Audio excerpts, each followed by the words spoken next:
About to begin with our next session, so I kindly request you all to please be seated.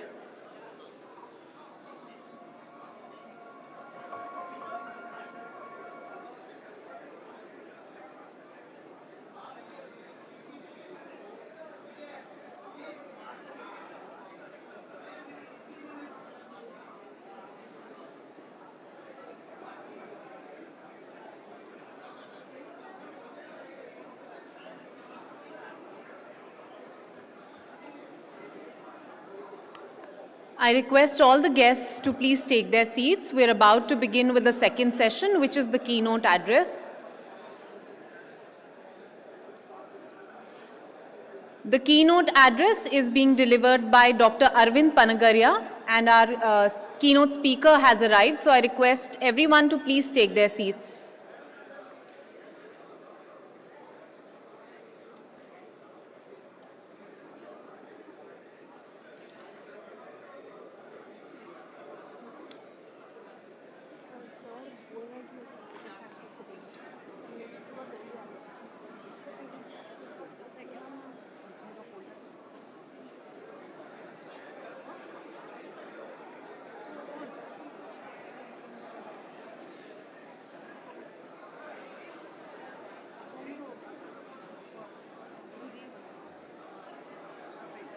I think people settling in. Yes, you have to call in yes, immediately, right? yes, sir. Three odd, right? People are settling in, sir. अच्छा ठीक है वो नहीं secretary नहीं है तो किसी और साथ हम we can ask them to ask them वो दोनों को बता दिया नाम डाला हुआ है जो कुछ को वो तो फैसला को ड्राफ्ट दे देते वो तो बन क्या करूँगा वो तो बन के है सर आप एक्सटेम्पोर इतना बोल देते अरे नहीं ऐसा कुछ नहीं दे देते मुझे ना पॉइंट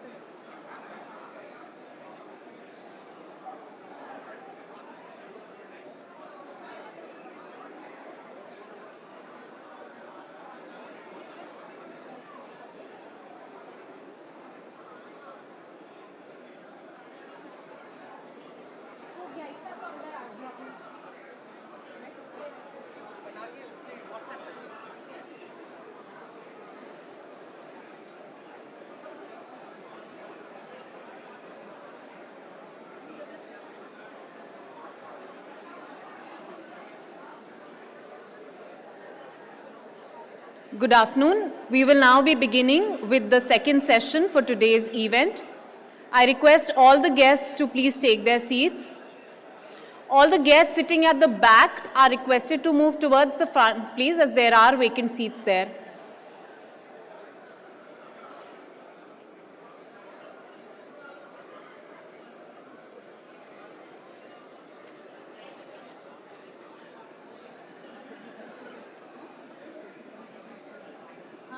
बिकॉज ना ये अंदर भी नहीं आ रहा है ना चलो मैं बोलती हूँ इनसे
Good afternoon.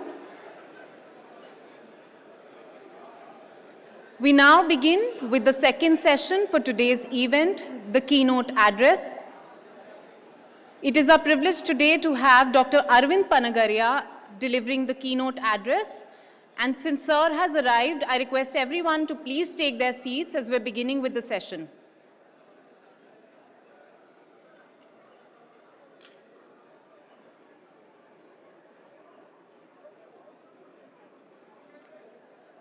I request everyone to please take their seats as our keynote speaker has arrived.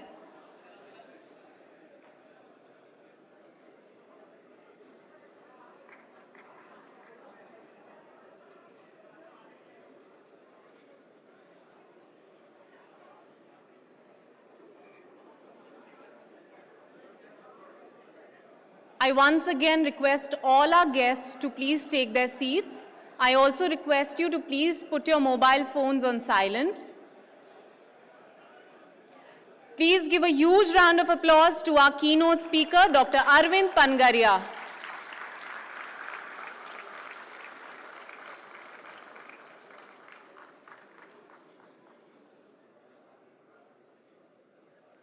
I welcome you all back post the inaugural session where we heard the inspiring and motivating words of the Honorable Finance Minister, who appreciated and encouraged the initiatives that this service has undertaken over the last 49 years.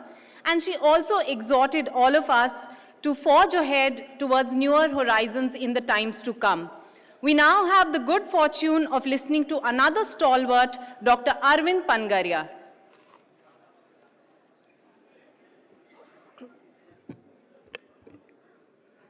विद्वत्वं च नृपत्वं च न एव तुल्ये कदाचन स्वदेशे पूज्यते राजा विद्वान सर्वत्र पूज्यते। भावार्थ, विद्वान अतुलनीय है। राजा को तो केवल अपने राज्य ही में सम्मान मिलता है, किंतु विद्वान की ख्याति उन्हें हर जगह सम्मान दिलाती है। आज हमारे मध्य ऐसे ही ख्याति प्राप्त विद्वान उपस्थित हैं, जिनके लिए माननीय प्रधानमंत्री जी ने भी कहा था, इन्होंने चुपचाप ही बहुत चमत्कारी काम किए हैं। जी, मैं बात कर रही हूँ डॉक्टर अरविंद पनगड़िया की। अब मैं श्री रशीक एमपी, भारतीय सिविल लेखा सेवा 2023 बैच के अधिकारी से सर का स्वागत व अभिनंदन करने की अपील करती हूँ।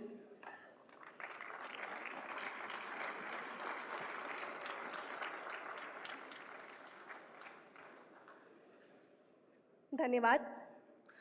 Today's keynote speaker, Dr. Arvind Panagaria, is the chairperson of the 16th Finance Commission. Dr. Panagaria is Professor of Economics and the Jagdish Bhagwati Professor of Indian Political Economy at Columbia University. He has served as the first Vice Chairperson of Niti Aayog, Government of India. Professor Panagaria is also a former Chief Economist at Asian Development Bank and has worked with the World Bank, IMF, and UNCTAD. In addition to this, Sir has authored or edited 20 books and numerous scientific papers. In 2012, the Government of India honored Professor Panagaria with Padma Bhushan, the third highest civilian honor of our country. Let me also remind the audience here that Sir has kindly agreed to take some questions after his address. This is indeed a rare opportunity for all of us to interact with such an influential authority in the field of economics and finance. I now welcome you, Sir, for your keynote address on the theme, India in the Global Economy, the Next Decade.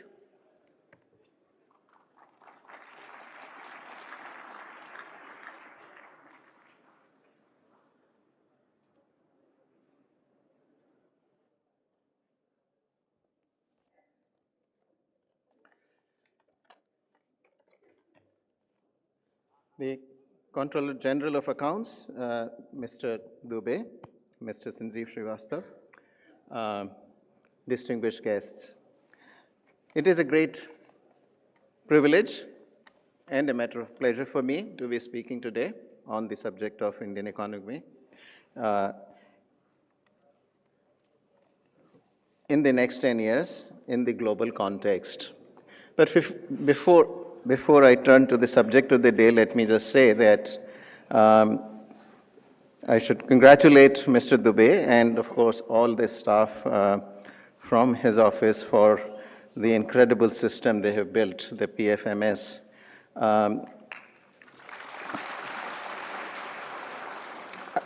I have often complained, that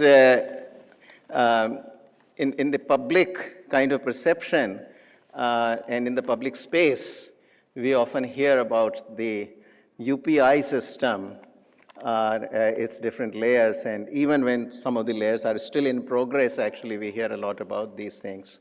What we don't hear is that the very power of the UPI system in a major way comes from the PFMS system. And I first sort of became aware of this very important fact when, after leaving Niti Aayog, I had to write a paper on digitalization in India. And then I systematically began thinking about it. And the way I thought of this whole, the way I conceptualized the various components of digitalization was in terms of, the different entities that exist in an economy. So you got the government, you got the households, and you got the businesses. Those are the three kind of big entities in a very broad brush classification. And these entities have to transact within themselves. So the government has to transact, one arm of the government has to transact with another arm of the government. Likewise, one arm of the business has to, so B2B, B2C, C2C, all sorts of these transactions happen. Virtually, particularly in a developing country, the government, virtually everybody has to deal with the government. And so the government really has to have a system through which these interactions, the transactions can happen. That is exactly where the PFMS becomes very, very important.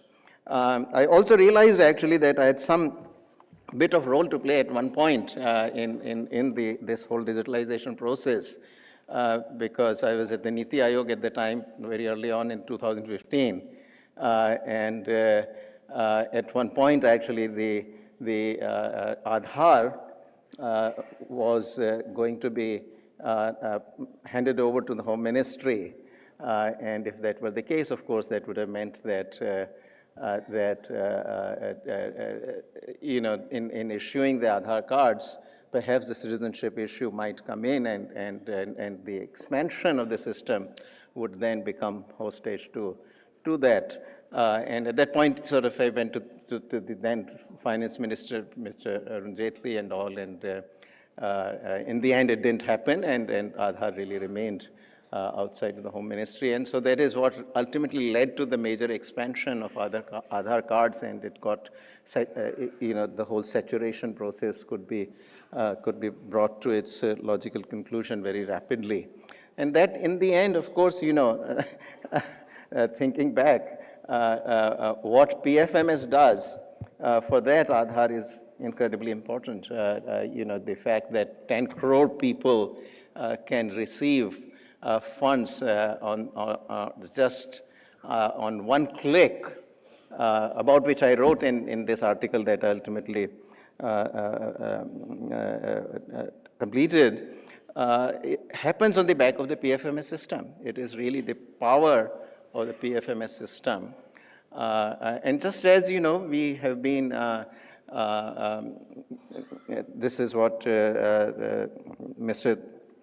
Dubey was telling us just now, that just as we think of now the UPI system as something which ought to be a part of our diplomacy, our international relationships, etc., perhaps PFMS too.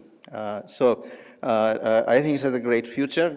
And also, as we are visiting different states now, and we talk to the local bodies, and also I explore possibilities, with them, that PFMS ultimately has to be also connected to the local bodies directly, both rural local bodies as well as the urban local bodies, and that really will complete the entire system. Because money ultimately also has to flow down to the local bodies. And at some point, if one can really do it directly rather than having to go through the states, that is something, in the long run at least, is something that's desirable. So that is my thoughts on PFMS. And now let me speak briefly about the subject that I had chosen for myself. Mr. Dubey wanted me to speak on that whole digital system, about which I know something, but I'm really not an expert, so I urged him to let me speak on something that I can speak a bit more authoritatively. And so that is the subject I picked. So now,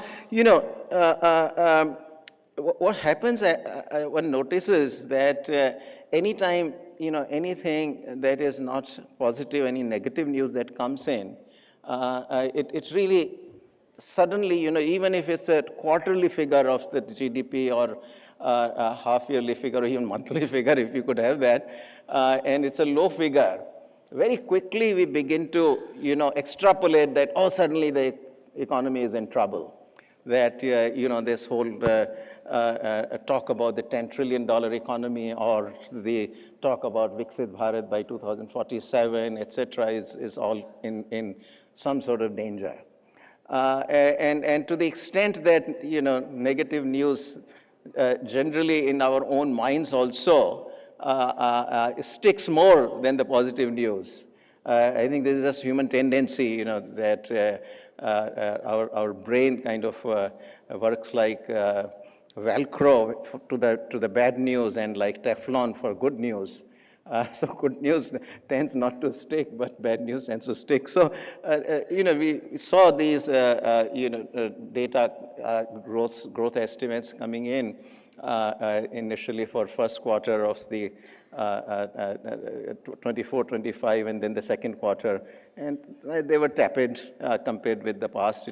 These were still significantly higher than the growth rates in any other large economy in the world, but nevertheless, compared to our own growth rate, which had been for the whole previous year 8.2%, suddenly anything that was 6% or below 6% looked very bad news. And so the pessimism suddenly kind of took over. Of course, yesterday, new figures data came, and sure enough, we got some very good news. For the year 21-22, our growth rate got revised. For 22-23, it got revised from 7% to 7.6%. For 23-24, it got revised from 8.2 to 9.2%. And for the 24-25, it's 6.5, so it's still a little lower on the lower side. We're still waiting, of course, fourth quarter figures still are not there, so we'll see where it goes. Nevertheless, so it's an improvement on the numbers, quite significant. COVID was 2021, and after that, 23-24 still puts out a growth rate of something like 9.2%. Is quite phenomenal. I don't think any other country, any other economy is doing that. So that is my context, actually, and I'm, by nature an optimist, certainly an optimist, very much optimistic on India. So I want to explore this theme, what can we expect in the next 10 years, and why is it credible? And even then, I'll speculate a little further as well on 2047, whether that is an achievable goal. Credibly, meaning that whether that is something that's achievable or not. So first of all, for anything like this, when we are talking next 10 years or next even 24 years, right? When you talk 2047, we're talking practically of next 23 or 24 years. We have to see the long-term performance of the economy. You can't go by, what is happening just now or what happened in the last 4 years or even 5 years. One has to take a much longer term view. So I take the data for the Indian economy from 2003 onwards. 2003 I take, to 3-4 year I take, because that is the year during which the really high growth trajectory became entrenched, it started there and then it began to become entrenched. So 2003-4 was our first time we grew about 7.9%. And then on we sustained good bit of that, and it's still sustaining. Now, when we talk of the $10 trillion or we talk of the Viksit Bharat, what we have to talk about is ultimately in dollar terms. And so what I do is to translate the growth, the GDP figures themselves actually into dollars. And then we can do it both in terms of constant dollars or current dollars. And I want to give you some figures there. So if I take the years 2003-4 to 2023-24, so this is a 21-year period.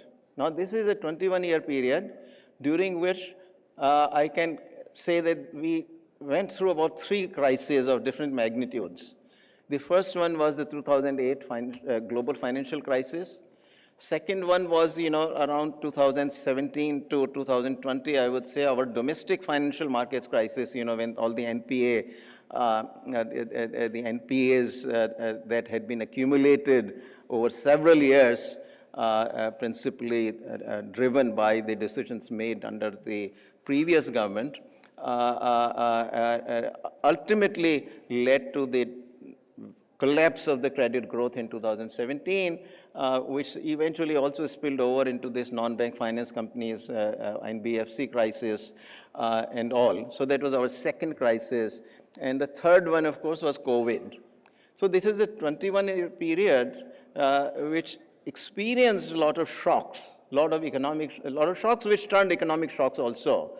The global financial crisis, the domestic financial crisis, so to say, for the lack of better term, and then the COVID crisis. In spite of all that, if I take this full 21-year period and do my calculations in dollars, in current dollars, the Indian economy has grown at 10.1% per year over this 21-year period. Now, if I want to get to the real growth rate in dollars, I have to use the GDP deflator. And here, since we are talking in terms of dollars, I have to use the GDP deflator of the United States. What is the real value of the dollar? Right? So the GDP deflator of the United States during this period, 21 years, is about roughly 2.3. And so if you take the 10.1% growth rate in real dollars, in current dollars, use the GDP deflator of 3.7, that gets you back a growth rate in real dollars of 7.8%.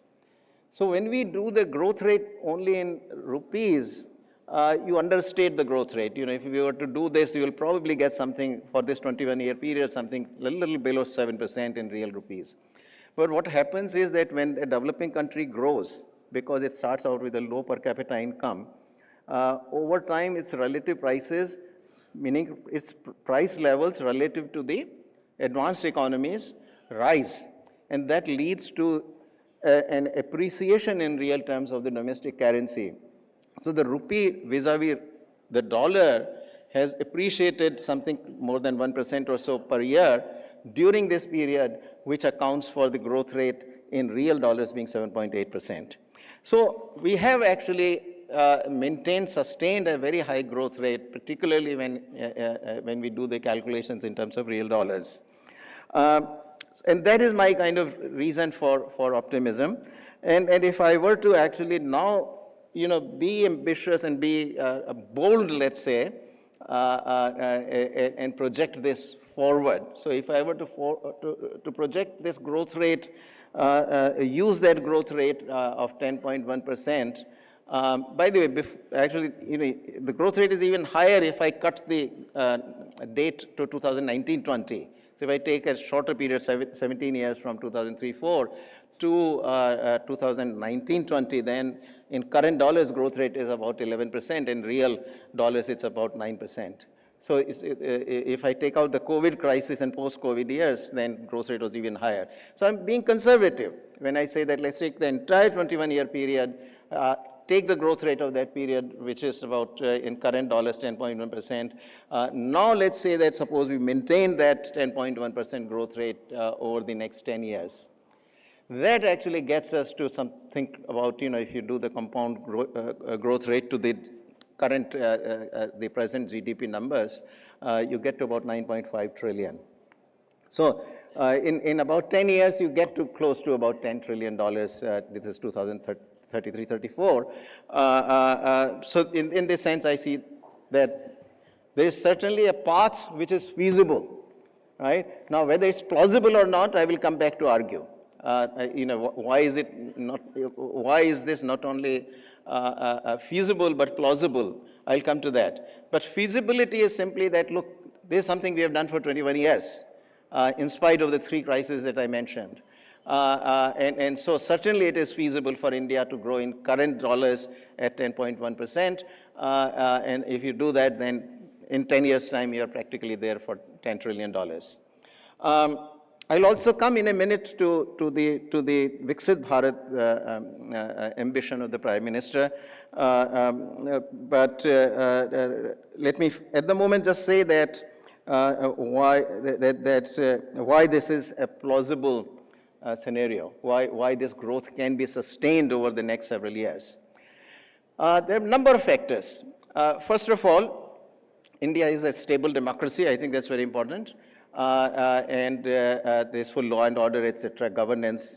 Because for a lot of the countries, we don't realize countries don't have proper law and order, don't have proper governance, which is a precondition for growth. But India certainly satisfies that precondition. So that's my first point. Second point is that, look, today our per capita income, if I take the 2023-24 figure, is about $2,570 per capita income in India in dollar terms. In 23-24, $2,570 is what it is. Now, compared to any of the other countries, such as South Korea, Taiwan, China, United States, European countries, this is a very low per capita income. What that means, of course, that India has the advantage that, look, today per worker or per capita, we are producing only $2,570 worth of output, whereas in many other countries, that figure is somewhere 12,000, somewhere 15,000, somewhere 25,000, somewhere even 30,000, 40,000. What that tells me is that certainly it is feasible, given the existing technology, with reasonable capital accumulation and skill acquisition, to actually push the income that far, even with the existing technologies. You don't need any new technological changes or anything. Existing technologies allow you per person to produce $10,000, $15,000, $30,000 per capita. So certainly this is called catch-up by the economists, that India, because of its current low per capita income, has enormous room for catch-up, and that catch-up gives it the opportunity to grow significantly faster than the countries like the United States or Europe, where the per capita incomes are already high. They are already on the frontier of the technology, of the current technology usage. And what that means is that only if technology itself, the technological frontier itself moves out, can those countries increase their per capita incomes through productivity gains. For us, having productivity gains is a lot easier because technologies already exist. Machines that allow you to get to that technology already exist, and skills that are allowed also exist. So with the acquisition of more capital and skills, it is certainly doable for us. That's the second point. Third point, of course, is the demography. And there are 2 aspects of India's demography. We conceptually sort of mix up these 2 aspects, but they need to be separated out. One is the size of the population itself. So there are two aspects. One is the size, and the other is the age composition. And I'm going to take each of these in succession. So first of all, the size of the population. Why is that important? What size buys you is that it reduces per capita the cost of the provision of public goods. So, when you build a road, whether you build the road for 100 people or 1,000 people, cost is the same. But if you got more people using the road per capita, your cost of provision of the road actually declines. It becomes much less.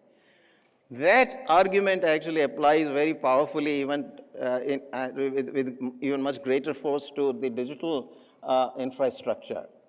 Once again, the argument that the more people use the digital infrastructure, the cost will roughly still be the same of building that digital infrastructure.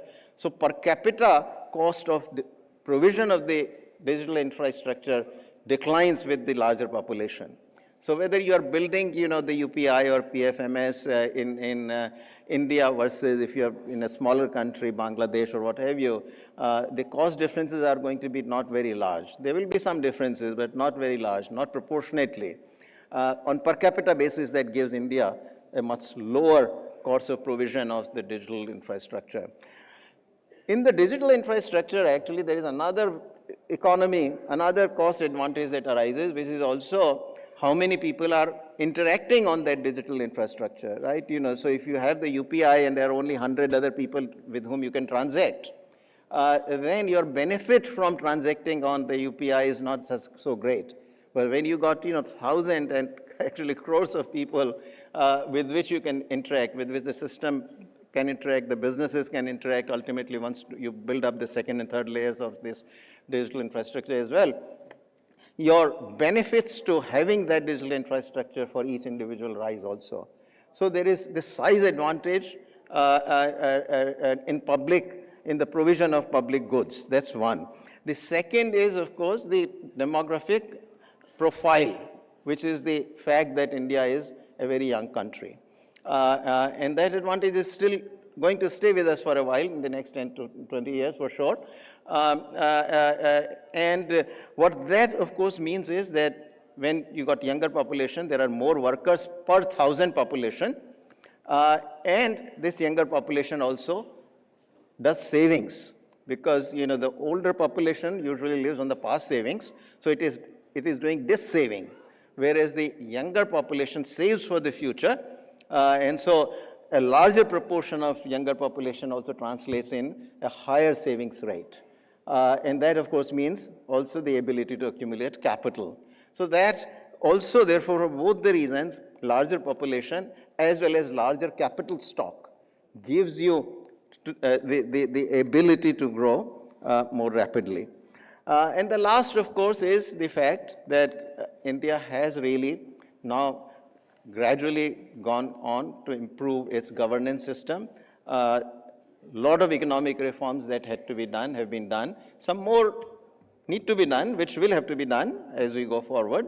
But I think by and large, we are not living in the economy the way it existed in the 50s, 60s, and 70s, and 80s. It's a very different economy. It's a competitive economy. It's largely open economy.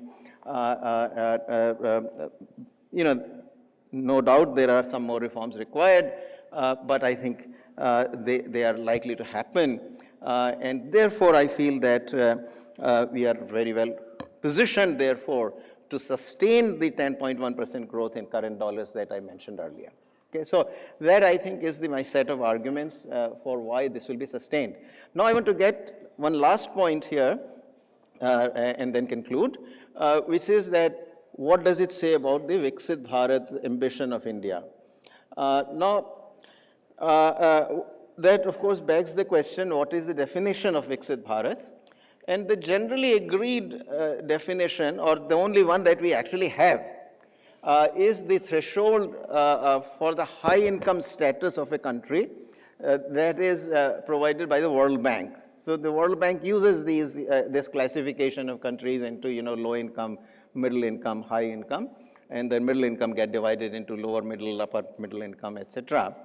So the threshold that the World Bank provides us is in the 2023 dollars, $14,005. That per capita income, so we'll just say for round figures, $14,000 is the threshold in 2023 dollars that we must cross to have the classification as a high income country, which I would translate back or interpret back to be the developed country status of the country. So the question we ask here is that from where we stand today, what are our prospects of getting to an income of $14,000 in 2023 prices or in 2023 dollars? Okay, so let's do the calculation, what it means.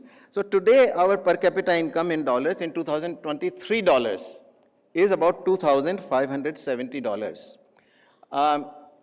So we can do a calculation back that to get to $14,000 in 24 years, because this figure is 23-24 figure, we have 24 years before we get to 47, 48, which is the terminal year we are talking about. So there's 24 years, right? So if I want to get from 2,570 to $14,000 in 2047, 48, what growth rate do I need for per capita income? And this is per capita income, this is not the GDP. It's not GDP, it's a per capita.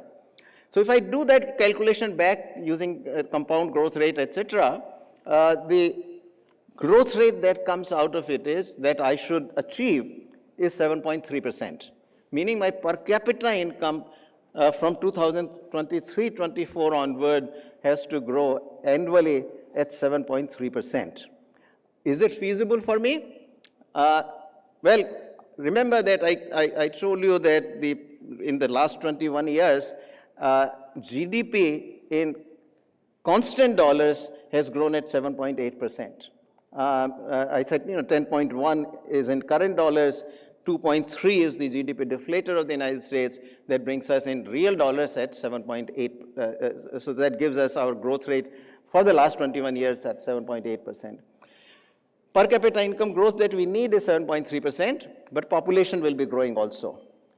We have reached our TFR, the total fertility rate has actually fallen now below the replacement level. But still, there is a gap between the birth rates and the death rates, and therefore population will still grow. According to the United Nations Population Division, population between now and 2050 is projected to grow 0.6% a year. I think it's an overestimate. It will probably end up being 0.3, 0.4, something of that order. But let's say 0.6. So if if population is growing 0.6%, I need per capita income to grow at 7.3. That means my GDP has to grow at 7.9%, adding the 0.6% population growth to the per capita income growth rate of 7.3%. That gives me 7.9. Well, last 21 years, we have grown at least 7.8%. And actually, as I said, if I leave out the COVID years, we have grown 9%. So 7.8% for the full 21 years, 9% for the 17 years up to 2019-20. To get from 7.8 to 7.9 is certainly entirely feasible. And so therefore, I conclude that certainly, if we do the right things in the years to come, our prospects getting to the Viksit Bharat ambition of the Prime Minister is very much a realizable dream and realizable ambition. So I'll stop there. If there is time for any questions that you would like to do, I'm very happy to take those questions. Thank you very much. Thank you, sir, for such an illuminating lecture encapsulating the journey of Viksit Bharat and the path ahead in the next decade. With your permission, sir, we now open the floor for questions.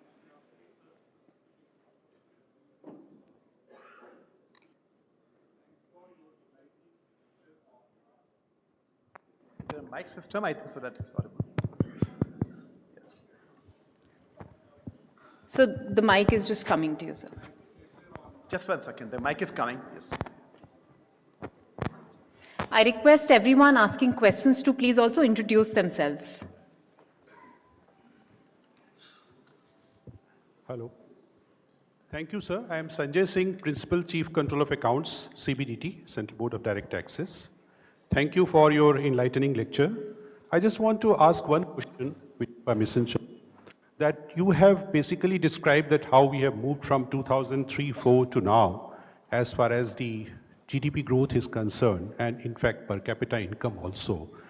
I just wanted to know, can you just also throw some light that how the equitable distribution of the wealth has moved from 2003-4 to now? That how the stratification has moved, whether it has moved positively and how much it has moved. And secondly, also the current volatility which has been introduced by US tariff structures, kind of mentioning policy structures which they are talking about. How do you foresee this is going to influence India in next 3-4 years? Thank you, sir. Yes. Okay. What about the? Or maybe.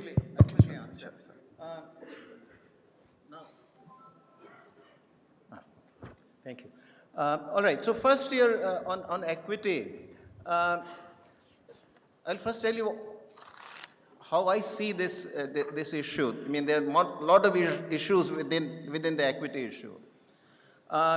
If my choices are to grow rapidly and also then at least at the bottom 30-40%, bring everybody up, largely everybody up, versus, you know, everybody staying poor, I'll take the first one. And on that score, we have done very well. Certainly, we have carried with us the bottom 30-40% of the population. If you look at, no matter how you measure poverty, during this period, poverty has declined massively. And as a group, you can take any group. I've done this analysis myself, but others have done as well. You can take scheduled castes, you can take scheduled tribes, you can take Hindus, you can take Muslims, you can take whatever group you want to define. At the group level, poverty has actually significantly, very dramatically declined in every group. That doesn't mean that everyone within that group has benefited. There may be people, you know, but the sample surveys will let you measure only the group averages. So that's the first, you know. Now, equity per se is a very complicated issue because there are so many different measures of equity that you tell me, you know, I can, for any population, I can give you a particular equity measure which would have gotten worse. You know, when you grow rapidly, for example, urban regions will grow more rapidly than the rural regions. So there is not a country you can tell me where growth happened at 7-8% or more and urban-rural inequality did not go up. It does. If you measure inequality by top 5% to bottom 20%, you cannot give me a single example where this kind of equity did not get worse. You cannot grow rapidly and not produce billionaires. You will do that. So that then gets us to a very different question. But if you want to measure, as economists like to measure by this Gini coefficient, then inequality has really not risen. In fact, you know, if we look at 22, 23, and 23, 24 surveys, if anything, Gini coefficient has fallen. I personally don't put much value to Gini coefficient because nobody knows what the hell is the Gini coefficient in the first place.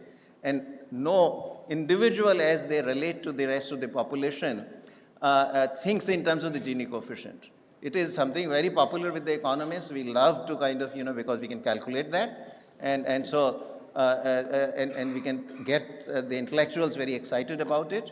But, you know, you go to a villager or you go to anybody individual, you know, who is not an expert and who doesn't even know what the Gini coefficient is, try telling them that, oh, are you worried about Gini coefficient going up? Nobody really gets bothered by that. I think inequality, to me, sociologically, where it hits you is in your immediate social context. So, you know, if your colleagues are getting salary increases which are higher than your own, that really gets you. But if Mukesh Ambani makes another $1 billion, I don't think you lose your sleep. We can all talk about it that kitne billionaire ho gaye, but none of us loses sleep over that really. What we lose sleep over is that, if Mr. Dubey's salary rises more than mine, they get very exercised then. So that's my sort of answer to the first question. You had one thing on the reciprocal tariffs, right? You're referring to, that's what you're referring to, right? What the United States has. So here, I personally think that, we have a very good opportunity to do a win-win bargain. Look, I'm a trade economist, really. If you ask me what is my specialization, I may do all development, but trade is my core kind of specialization. I have written plenty, on why free trade is good for the developing countries. It's for everybody, but why it is also good for the developing countries. And our own experience testifies to that. I mean, we experimented with this very closed economy model for almost 50 years. And we did very poorly. Outcomes were really bad. The big changes that have happened in our lifetime in the last 25, 30 years are all after we liberalized. So our own experience has been excellent. So our own liberalization I see as something good. It makes us more competitive. It forces us to become more efficient. And in that process, if we have to do a reciprocal tariff bargain, we can also get better access to the US market by, at least US tariffs are generally low, but at least in some products that are of interest to us, things like textiles and clothing, their tariffs are, maybe about 15% or so, or somewhere there. We can get better market access. So we can really turn it into a win-win situation. And I've been actually writing about liberalizing our own trade anyway, even outside the context of the reciprocal tariff threat. Now that, that threat has come in, it's a doubly beneficial, that we also, in the process, hold the United States to reciprocal tariff reductions as well, and get access for our goods that we export to them. So I see that as a positive. I mean, we can turn it into a positive. If it ends up in a kind of tariff war in which the US hits us with tariffs and we hit back US with tariffs, that outcome will be kind of unfortunate. That will not be to the advantage of either side.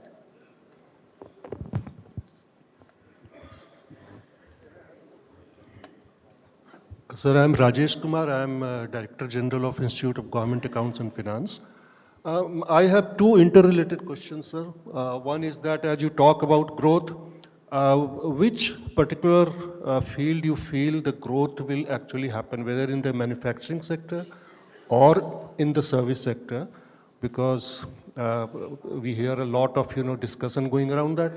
And the second thing is either sector, both will grow. Which will grow faster, I don't know in India, where India can excel. But are we prepared for it? Because both the growth in both the sectors will need skilled people with new and developing technologies, which changes overnight these days. So are we prepared? Is our education system, doing the needful, or we need to do something more here? Thank you, sir. Thank you. Both very good questions. First of all, I don't like to take sides manufacturing or services. Both, we have strengths in both. Both should do well. So you need to. As an economist, I actually firmly believe in policies, and I won't pick any specific industries. So I'm not an infant industry economist. I think we should think in terms of good policies and let the entrepreneurs decide what is profitable to produce. Choice of what is to be manufactured has to be that of the entrepreneurs because they are taking the risk. So that's on which one. As a general observation, I would say we do need manufacturing very much. And particularly, I have argued for a long time that we need labor-intensive manufacturing, particularly. I think our mindset got set from the 1950s when Prime Minister Jawaharlal Nehru went for very heavy industries, steel, machinery, chemicals, fertilizer, etc., etc. That did not serve the country well because bulk of the population was completely excluded from the development process. They were all sitting either in agriculture or in these very tiny little enterprises. At that time we used to call it cottage industry, household industry, village industry. Those were the kind of words we used. and that I don't think was very helpful. And that bias towards heavy industry and still continued. And incidentally, this is something that we don't realize. We really love to celebrate the 1991. We think that we really did away with all the licensing, etc. But we actually did away licensing in 1991 only on the heavy industry. Because the light industry was all sitting on the small scale industries reservation. I mean, even prior to 1991, you could get a license at least for this heavy industry, you know, steel, whatever else you wanted to do. You could at least apply for a license, get it. But for the light industry, there was no license given. You had to be in these very small scale enterprises. So that liberalization did not happen till 2005. You see. So, and as a result, and then we have not still done the labor laws, which require reform as well.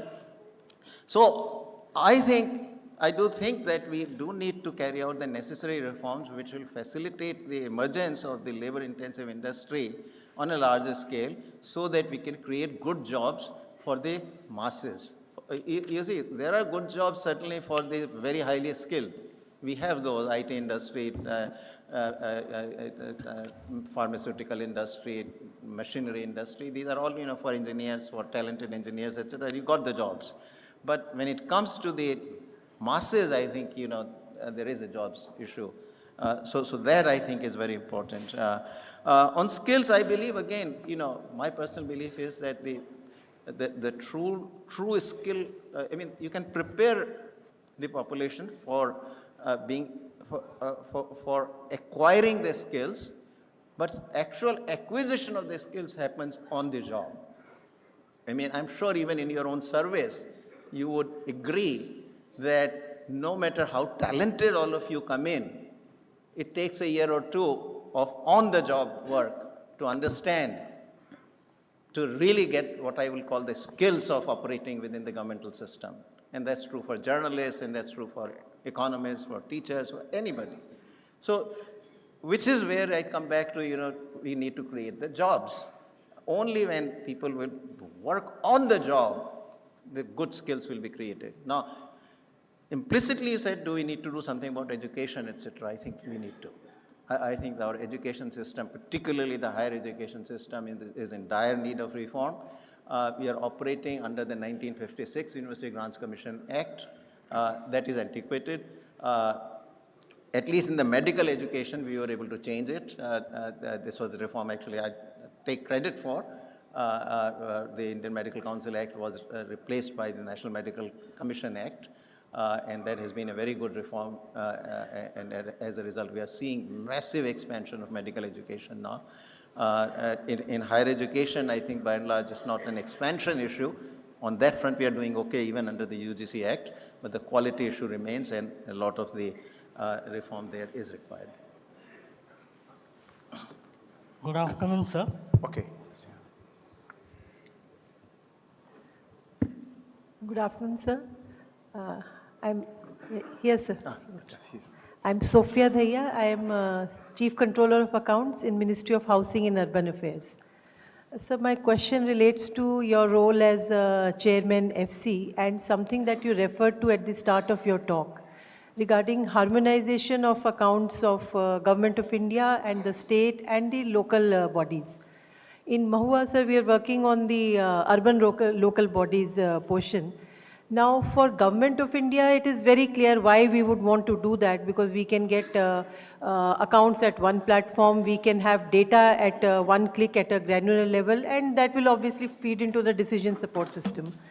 But the ULBs or the local bodies, for them it doesn't matter, and they really don't come on board very easily. So how do we incentivize the local bodies to come on the common platform and use a common chart of accounts, so to say?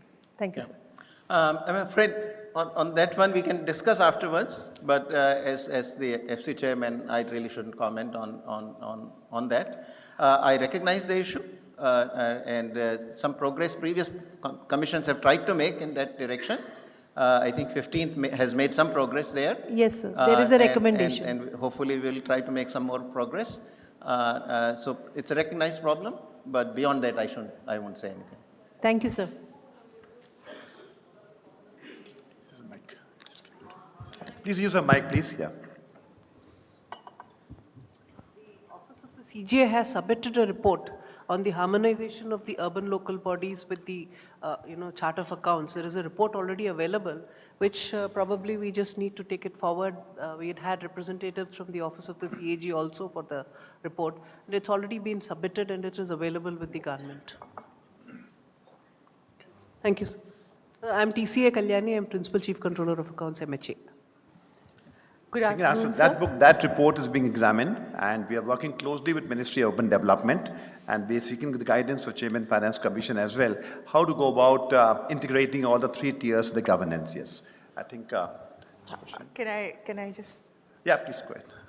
Good afternoon, sir. My name is Astha Katwani. I'm additional CGA PFMS. From the perspective of PFMS, sir, digitalization, in your opinion, what role can it play in the growth chart of the country?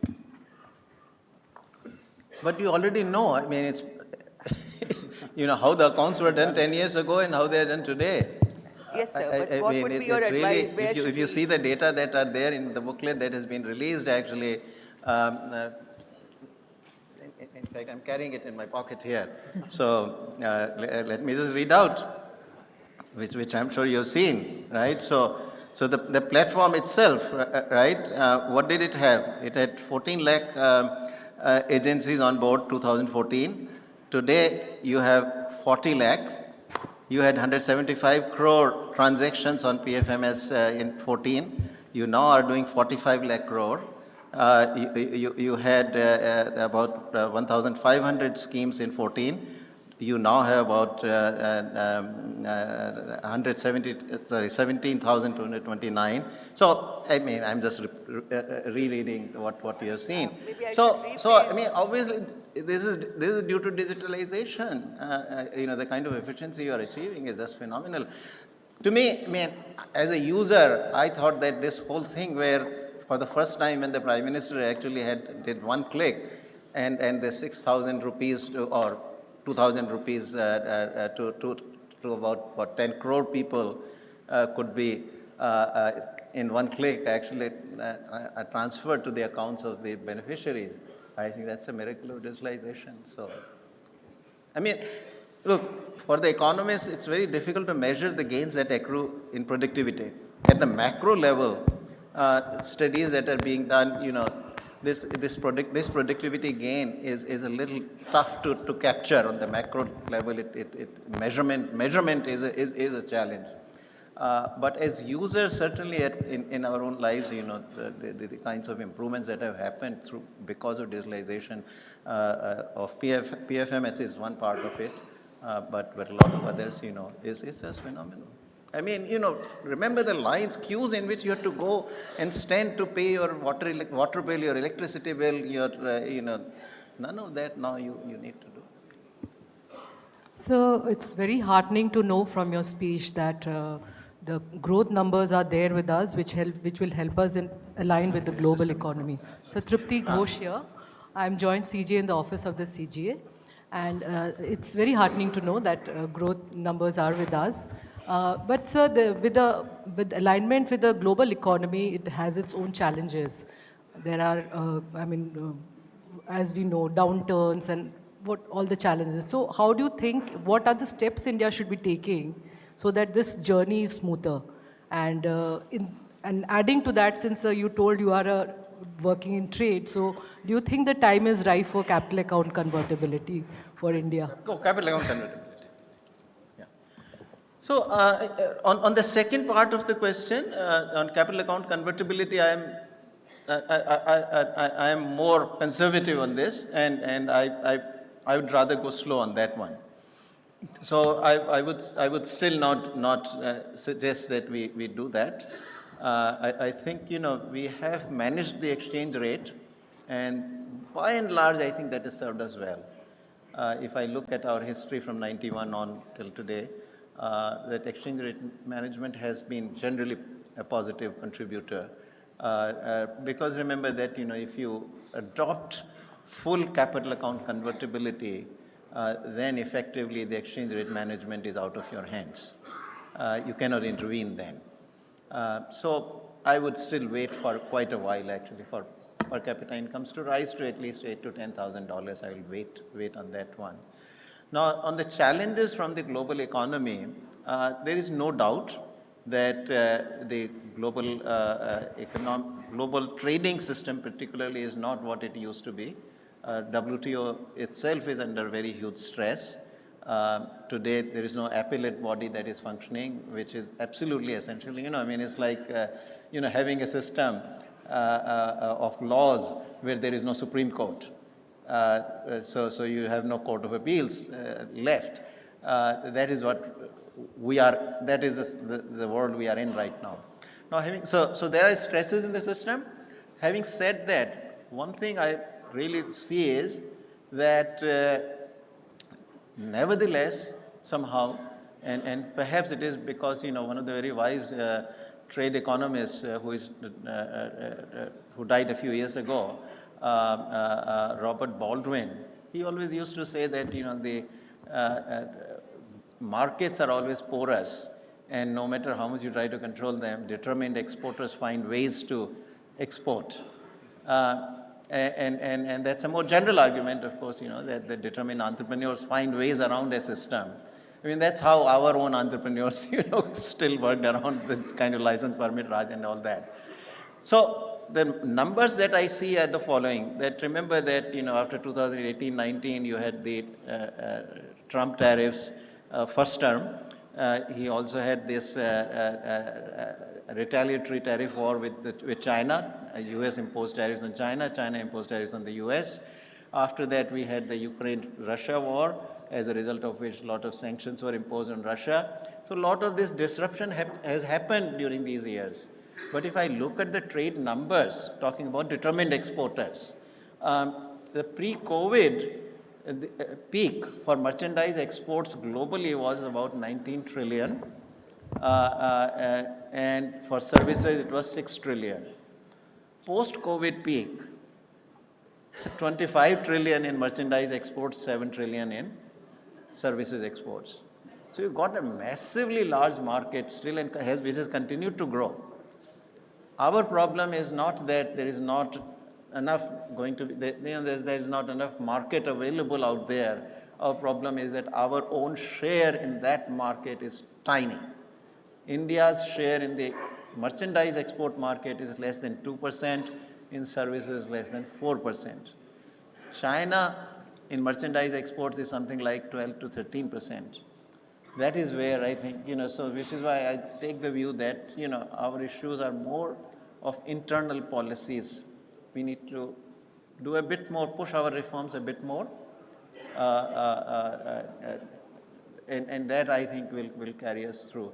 At least I still don't see that that the global marketplace challenge is big enough to contain my optimism as yet. Now, things can, if you end up in a situation of a war or something, a war which engulfs many different countries, etc., that's a very different scenario. But if the world remains peaceful, in spite of these challenges that have come, and more of them may come, I think still with our own good policies, we can forge our way out of it.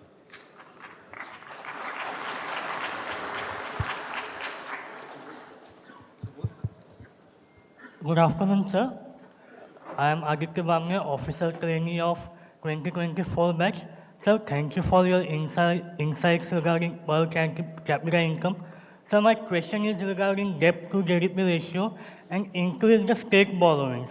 Sir, recently there has been trend of handouts, loan waivers by state governments. Sir, is there possibility of defaulting by state governments, and how are we going to balance welfare schemes and fiscal state of the Republic?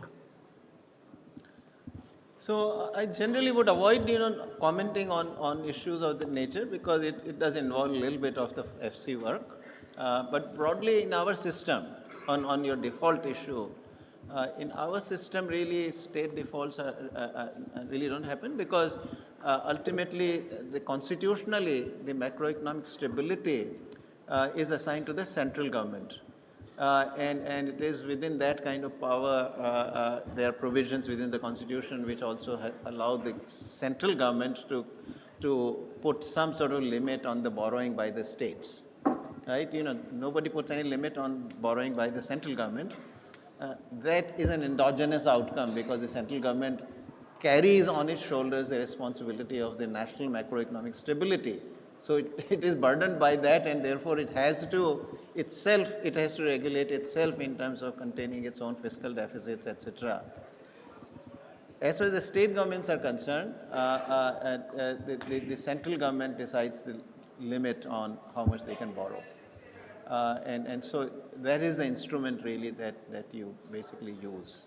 But beyond that, I will not say anything more. If there's any question, otherwise then I think we can wrap it up. I know that, yes, okay, fine. So just one last question, or maybe okay, fine. Sir, I'm Subodh Mathur, retired additional CGA. My question is on the investment rates. You said there are two things which are a bit of a challenge these days. One is the savings rates are going down, the private investment is going down. You said the savings rate will be taken care of by the demographic dividend over a period of time. What can be done for improving the private sector investments? Good. So, first of all, the private investment, once again, there is a lot, this whole thing I talked about, this negativity, right? The discourse, the way it proceeds. If consumption looks like tepid, the consumer demand has collapsed. If investment is tepid, investment is not happening. But remember, out of the GDP, there is the government, there is the investment, there is the consumption. Well, if one goes up, the other will go down. But I share the view that this whole for the long-term growth, consumption is not the driver. Consumption is an outcome. It's not the driver. But because of our electronic media waves are so dominated by the economists who sit at all these, JP Morgans and Goldman Sachs, etc. So they think in the short-term model. So they always is about consumption. And also, by the way, in the public perception, any particular component of consumption or fast-moving consumer goods are no demand. But of course, there is a whole host of different products, and sometimes or two-wheelers are not selling. Well, I've got to look at the full consumption demand. Just looking at one particular component and trying to generate this fear among the people, is just not right. But this private consumption has been in the news persistently. Nobody bothers to look at the figures. Go back, look at the MOSPI figures. What is the proportion of fixed capital, what is it called, fixed capital formation? Every time MOSPI puts out the GDP data, it also gives you that figure.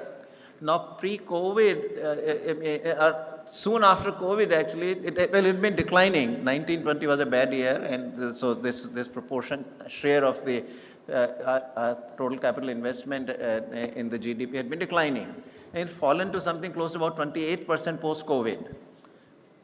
Latest figures you are seeing, it's about 34%. I am, on the data that were released yesterday, I haven't checked this particular figure. I've checked some of the other things, but at least prior to this one that came, it was still holding on at about 34%. Now from 28%, you've gone to 34%. This is not all, it is true that the government itself has been raising its capital investment. CapEx has been rising, but government CapEx is very small. Government CapEx is, central government is about 3% or little over 3 maybe. So from 2% it goes to 3%. But that doesn't account for the 6% increase that happened from 28 to 26, 28 to 34. Well, that's largely private investment. So it's possible that some particular area, if you take automobiles, maybe investment has not happened as much or it has not happened in some particular sector. But when I look at the aggregate figure, how is that 34%? Where is that 34% investment coming from? Somebody is doing it. So that I think is a bit overstated. Your point on savings is a good one. That there I think there has been financial savings of the households have really, I mean, at one point, if data are to be believed, was quite high and then it has fallen. That's something a bit of worrisome, that what is going on with that. But savings data generally have a bit of a problem in terms of, quality, etc. But if I go by the data, this is a little bit of a concern that financial savings of the households have fallen, and the level is more or less at a level where almost all of them get absorbed by the fiscal deficit of this center and the states. And that crowds out private investment. So there is that link back to the private investment once you recognize the decline in the financial savings as a proportion of GDP and the fiscal deficits of the state and of the center and the states. So that's something to watch, but I'll just leave it at that. Sir, good afternoon, sir.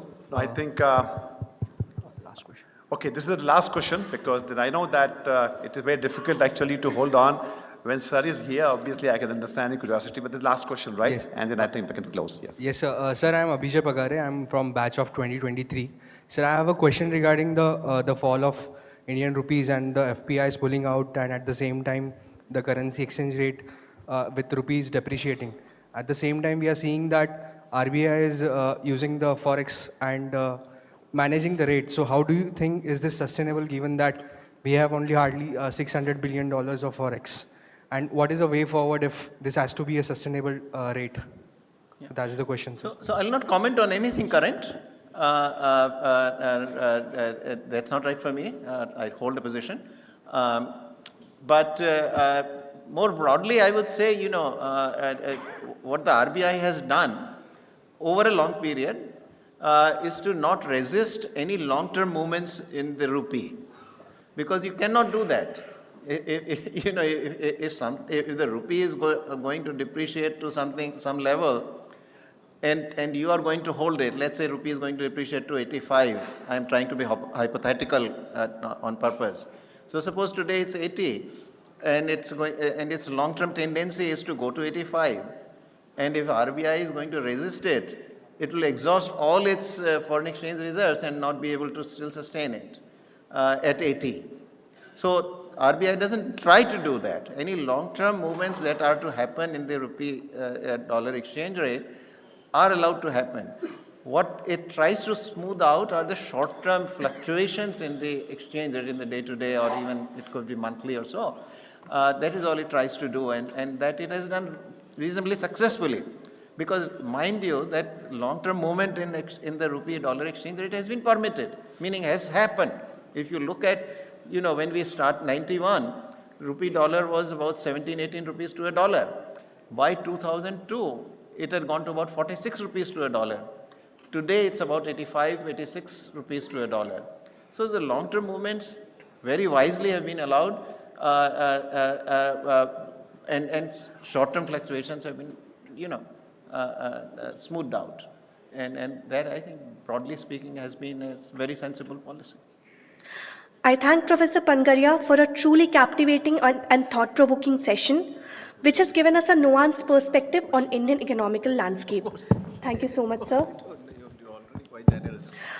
As we conclude this session, I would now request Honorable Sanjeev Srivastava, sir, Additional CGA, to kindly present a small token of our gratitude and respect to our esteemed guest.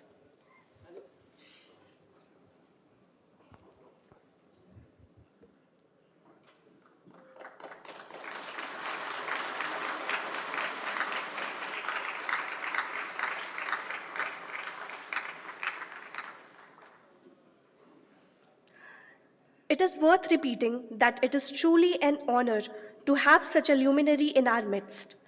We have indeed learned a lot from Sir today, and there's so much that we can take forward with us. Thank you so much, sir.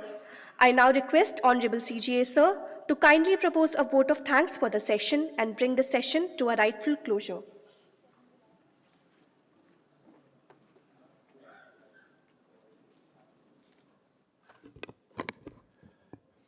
Thank you, sir, for giving such a illuminating and such a fascinating talk on India in the global economy next decade. It's always a privilege and honor, sir, I think, to listen to you. We all have been reading your books. I remember, I think that was one of the most important books that which you wrote, which I believe, I think you authored 20 books, sir.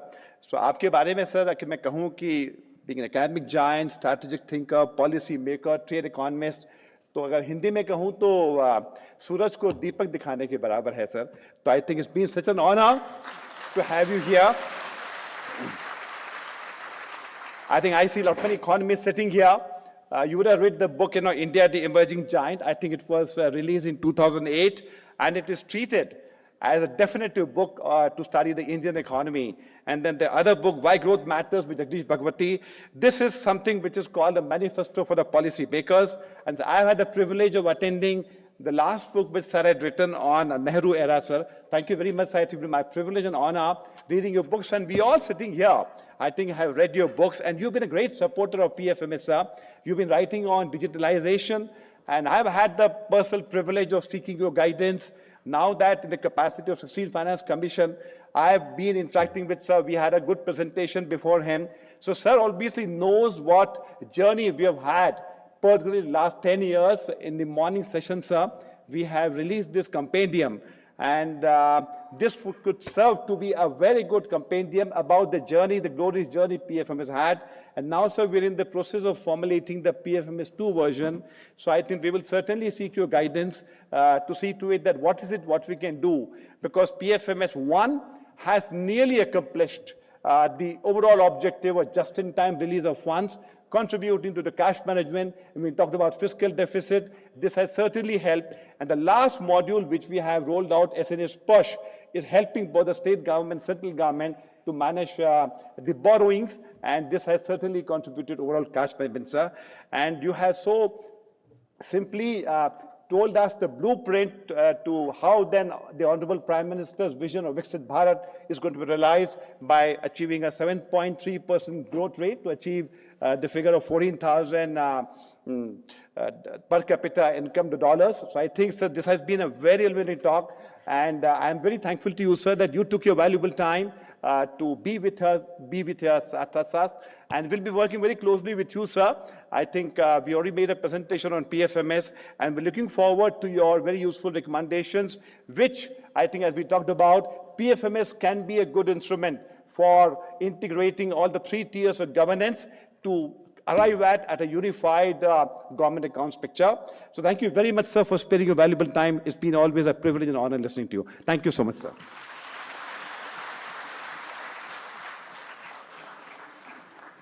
Thank you so much, sir.